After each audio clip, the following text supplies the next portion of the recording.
नमस्ते दोस्तों, मूर्ख कौन है? लोक कथा आइए सुनते हैं। किसी गांव में एक सेठ रहता था। उसका एक ही बेटा था जो व्यापार के काम से परदेश गया हुआ था। सेठ की बहू एक दिन कुएं पर पानी भरने गई। घड़ा जब भर गया तो उसे उठाकर कुएं की मुंडेर पर रख दिया और अपना हाथ मुंह धोने लगी। तभी कहीं से 4 राहगीर वहां आ पहुँचे। एक राहगीर बोला, बहन मैं बहुत प्यासा हूँ, क्या मुझे पानी पिला दोगी? सेठ की बहू को पानी पिलाने में थोड़ी झिझक महसूस हुई, क्योंकि वो उस समय कम कपड़े पहने हुई थी। उसके पास लोटा या गिलास भी नहीं था जिससे वो पानी पिला देती। इसी कारण वहाँ उन राहगीरों को पानी पिलाना उसे ठीक नहीं लगा। बहू ने उनसे पूछा, आप कौन हैं? राहगीर ने कहा, मैं एक यात्री हूँ। बहू बोली, यात्री तो संसार में केवल 2 ही होते हैं। आप उन दोनों में से कौन हो? अगर आपने मेरे इस सवाल का सही जवाब दे दिया तो मैं आपको पानी पिला दूंगी, नहीं तो मैं पानी नहीं पिलाऊंगी। बेचारा राहगीर उसकी बात का कोई जवाब नहीं दे पाया। तभी दूसरे राहगीर ने पानी पिलाने की विनती की। बहू ने दूसरे राहगीर से पूछा, अच्छा तो आप बताइए कि आप कौन हैं? दूसरा राहगीर तुरंत बोल उठा, मैं तो एक गरीब आदमी हूँ। सेठ की बहू बोली, भैया गरीब तो केवल 2 ही होते हैं, आप उनमें से कौन हैं? प्रश्न सुनकर दूसरा राहगीर चकरा गया। उसको कोई जवाब नहीं सूझा तो वो चुपचाप हट गया। तीसरा राहगीर बोला, बहन मुझे बहुत प्यास लगी है, ईश्वर के लिए तुम मुझे पानी पिला दो। बहू ने पूछा, आप कौन हैं? तीसरा राहगीर बोला, बहन मैं तो एक अनपढ़ गंवार हूँ। ये सुनकर बहू बोली, अरे भैया अनपढ़ गंवार तो इस संसार में बस 2 ही होते हैं, आप उनमें से कौन हैं? बेचारा तीसरा राहगीर भी कुछ बोल नहीं पाया। अंत में चौथा राहगीर आगे आया और बोला, बहन मेहरबानी करके मुझे भी पानी पिला दे। प्यासे को पानी पिलाना तो बड़े पुण्य का काम होता है। सेठ की बहू बड़ी ही चतुर और होशियार थी। उसने चौथे राहगीर से पूछा, आप कौन हैं? वो राहगीर अपनी खींच छिपाते हुए बोला, मैं तो बहन बड़ा ही मूर्ख हूँ। बहू ने कहा, मूर्ख तो संसार में केवल 2 ही होते हैं, आप उनमें से कौन हैं? वो बेचारा भी उसके प्रश्न का उत्तर नहीं दे सका। चारों पानी पिए बगैर ही वहाँ से जाने लगे तो बहू बोली, यहाँ से थोड़ी ही दूर पर मेरा घर है, आप लोग कृपया वहीं चलिए, मैं आप लोगों को पानी पिला दूंगी। चारों राहगीर उसके घर की तरफ चल पड़े। बहू ने इसी बीच पानी का घड़ा उठाया और छोटे रास्ते से अपने घर पहुंच गई। उसने घड़ा रख दिया और अपने कपड़े ठीक तरह से पहन लिए। इतने में वो चारों राहगीर उसके घर पहुंच गए। बहू ने उन सभी को गुड़ दिया और पानी पिलाया। पानी पीने के बाद वे राहगीर अपनी राह पर चल पड़े। सेठ उस समय घर में एक तरफ बैठा ये सब देख रहा था। उसे बड़ा दुख हुआ। वो सोचने लगा, इसका पति तो व्यापार करने के लिए परदेश गया है और ये उसकी गैर हाजिरी में पराये मर्दों को घर बुलाती है, उनके साथ हंसती बोलती है। इससे तो मेरे भी लिहाज नहीं है। ये सब देख अगर मैं चुप रह गया तो आगे से इसकी हिम्मत और बढ़ जाएगी। मेरे सामने इसे किसी से बोलते बतियाते शर्म नहीं आती तो मेरे पीछे ना जाने क्या क्या करती होगी। फिर एक बात ये भी है कि बीमारी कोई अपने आप ठीक नहीं होती है, उसके लिए वैद्य के पास जाना पड़ता है। क्यों न इसका फैसला राजा पर ही छोड़ दूँ।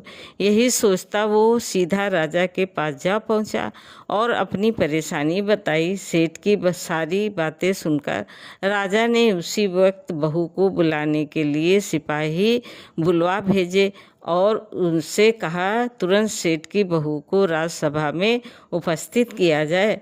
राजा के सिपाही को अपने घर पर आया देख उस सेठ की पत्नी ने अपनी बहू से पूछा, क्या बात है बहू रानी, क्या तुम्हारी किसी से कहा सुनी हो गई थी जो उसकी शिकायत पर राजा ने तुम्हें बुलाने के लिए सिपाही भेज दिए?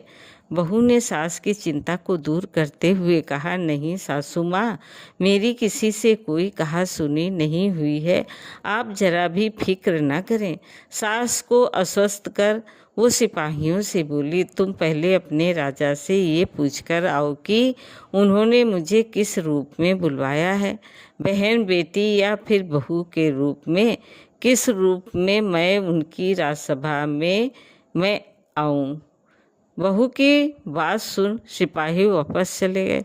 उन्होंने राजा को सारी बातें बताई। राजा ने तुरंत आदेश दिया कि पालकी लेकर जाओ और कहना कि उसे बहू के रूप में बुलवाया गया है। सिपाही ने राजा की आज्ञा के अनुसार जाकर सेठ की बहू से कहा, राजा ने आपको बहू के रूप में आने के लिए पालकी भेजी है। बहू उसी समय पालकी में बैठकर राजसभा में जा पहुंची।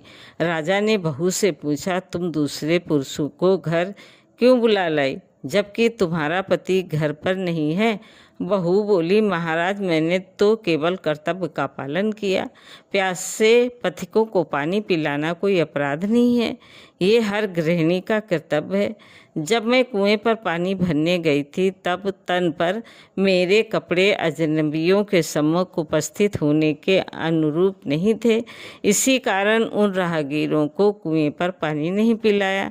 उन्हें बड़ी प्यास लगी थी और मैं उन्हें पानी पिलाना चाहती थी, इसलिए उनसे मैंने मुश्किल प्रश्न पूछे और जब वे उनका उत्तर न दे पाए तो उन्हें घर बुला लाई। घर पहुंचकर ही उन्हें पानी पिलाना उचित था। राजा को बहू की बात ठीक लगी। राजा को उन प्रश्नों के बारे में जानने की बड़ी उत्सुकता हुई जो बहू ने चारों राहगीर से पूछे थे। राजा ने सेठ की बहू से कहा, भला मैं भी तो सुनूं कि वे कौन से प्रश्न थे जिनका उत्तर वे लोग नहीं दे पाए। बहू ने तब वे सभी प्रश्न दोहरा दिए। बहू के प्रश्न सुन राजा और राजसभा चकित रह गए। फिर राजा ने उनसे पूछा, तुम खुद ही इन प्रश्नों के उत्तर दो, हम सब तुमसे ये जानना चाहते हैं।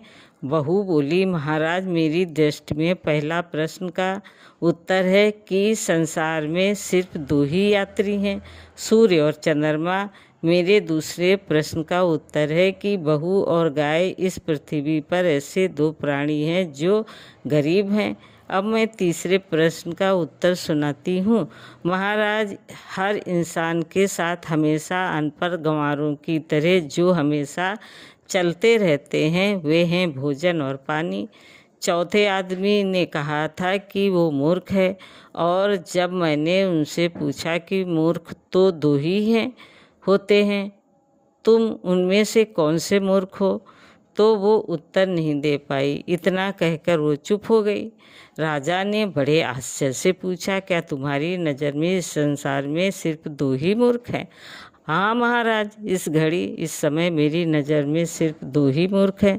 राजा ने कहा, तुरंत बताओ कि वे दो मूर्ख कौन हैं। इस पर बहू बोली, महाराज, मेरी जान बख्श दी जाए तो मैं इसका उत्तर दूं। राजा को बड़ी उत्सुकता थी ये जानने की कि वे दो मूर्ख कौन हैं, सो उसने तुरंत बहू से कह दिया, तुम निसंकोच होकर कहो, हम वचन देते हैं तुम्हें कोई सज़ा नहीं दी जाएगी। बहू बोली, महाराज, मेरे सामने इस वक्त बस दो ही मूर्ख हैं। फिर अपने ससुर की ओर हाथ जोड़कर कहने लगी, पहले मूर्ख तो मेरे ससुर जी हैं, जो पूरी बात जाने बिना ही अपनी बहू की शिकायत राज दरबार में की। अगर इन्हें शक हुआ ही था तो ये पहले मुझसे पूछ तो लेते, मैं खुद ही इन्हें सारी बातें बता देती। इस तरह घर परिवार की बेइज्जती तो नहीं होती। ससुर को अपनी गलती का एहसास हुआ, उसने बहू से माफ़ी मांगी। बहू चुप रही। राजा ने तब पूछा, और दूसरा मूर्ख कौन है? बहू ने कहा, दूसरा मूर्ख खुद इस राज्य का राजा है, जिसने अपनी बहू की मान मर्यादा का जरा भी ख्याल नहीं किया और सोचे समझे बिना ही बहू को भरी राजसभा में बुलवा लिया। बहू की बात सुनकर राजा पहले तो क्रोध से आग बबूला हो गया, परंतु तभी सारी बातें उसकी समझ में आ गई। समझ में आने पर राजा ने बहू को उसकी समझदारी और चतुराई की सराहना करते हुए उसे ढेर सारे पुरस्कार देकर सम्मान सहित विदा किया। दोस्तों, कहानी कैसी लगी? लाइक करें, सब्सक्राइब करें। धन्यवाद।